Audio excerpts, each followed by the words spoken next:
How to get gonorrhea. A pen is dipped in the inkwell. A cartoon is created. And it is published in a national magazine. The caption? You will meet a tall, dark, handsome man who will give you the clap. Clap is the monster gonorrhea. And gonorrhea is so prevalent today that jokes are made about it in national magazines. Gonorrhea goes by many different names, but no matter what you call it, it can make you sterile. How is gonorrhea passed from me to you, or you to me? What does the germ look like? Where does it live? What appear to be pairs of small dots in the center of this picture are gonorrhea germs. Doctors and nurses refer to the germ as the gonococcus. The gonococcus is so highly specialized it can live only in mucous membrane. You can see mucous membrane by rolling down the lip of your mouth. This membrane is warm and moist, and it lines all openings of the body. You may have heard that you can catch gonorrhea from a doorknob, but that's not true. The gonococcus cannot exist on a doorknob because it's too cold and too dry. It cannot exist on the seat of a toilet, too cold and too dry. And it cannot survive on a towel for the same reasons. The germs resemble coffee beans. They are fussy and fragile and can live only in human mucous membrane. The only way you can get gonorrhea is for the germ to pass from an infected person's mucous membrane to yours. When you kiss, this can happen. And if you have sexual intercourse, this can happen, because the vagina of the female is lined with mucous membrane, and so is the tube through which the sperm passes out the penis of the male. If your partner is infected, there is an excellent chance you will get gonorrhea.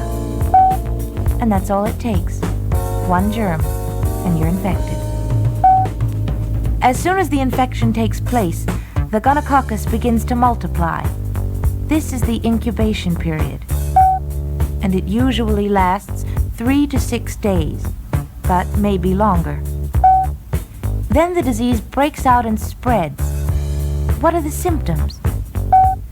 Men who develop symptoms will notice a burning during urination and a discharge of pus. But 50% of the time, 1 case out of 2, the victim will go about his regular activities and not have symptoms. There will be no burning and no pus. Women can have symptoms too, burning during urination and vaginal discharge of pus. But it is thought that 9 out of 10 females show no symptoms. The great majority of women carry on their normal activities without knowing they are infected, and they do not see a doctor. The gonococcus continues to multiply and multiply. And as it spreads into other areas, it leaves damaged tissue and pus. When gonorrhea is recognized, penicillin is administered, and 1 treatment is usually enough. People allergic to penicillin are treated with other antibiotics. It is very important that a doctor do the diagnosing and treating, because only a doctor will know the dosage required to cure gonorrhea. It is dangerous to treat yourself with some leftover antibiotics of any kind. Your symptoms, if you have them, may go away, and you'll think you're cured.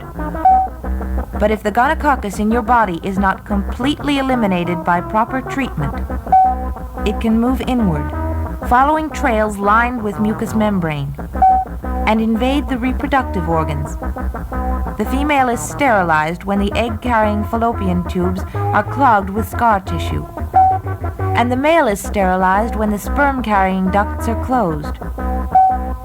Both men and women can be made sterile by a germ which caused no symptoms and did not make them sick. If you are not having sexual relations, you are safe from gonorrhea. And if you are having sex with one partner only, you will not be in danger, providing you are both true to one another. Persons who are indulging in promiscuous sexual activities have a good chance of becoming infected. The key word here is promiscuous.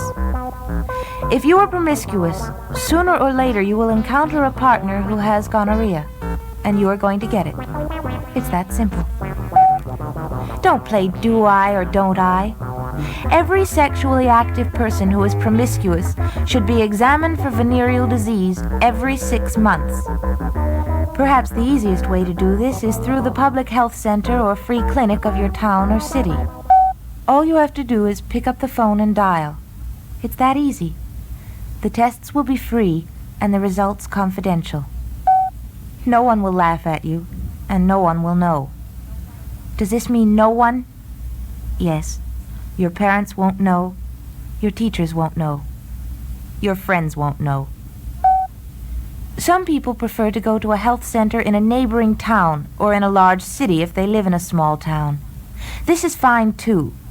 Any health center of any city will test you and, if you need it, treat you. And while you're at the clinic, get some advice on how to protect yourself from gonorrhea. If the clinic finds you are infected, tell your partner so he or she can also get treated and cured.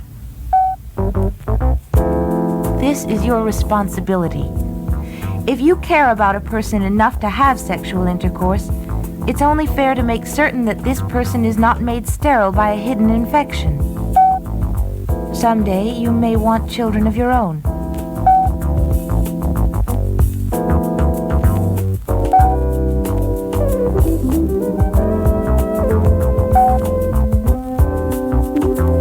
If you are a sexually promiscuous person, get your checkup. Don't let a hidden infection prevent you from having children if you want them. Make certain the crystal ball will never foretell untreated gonorrhea in your future.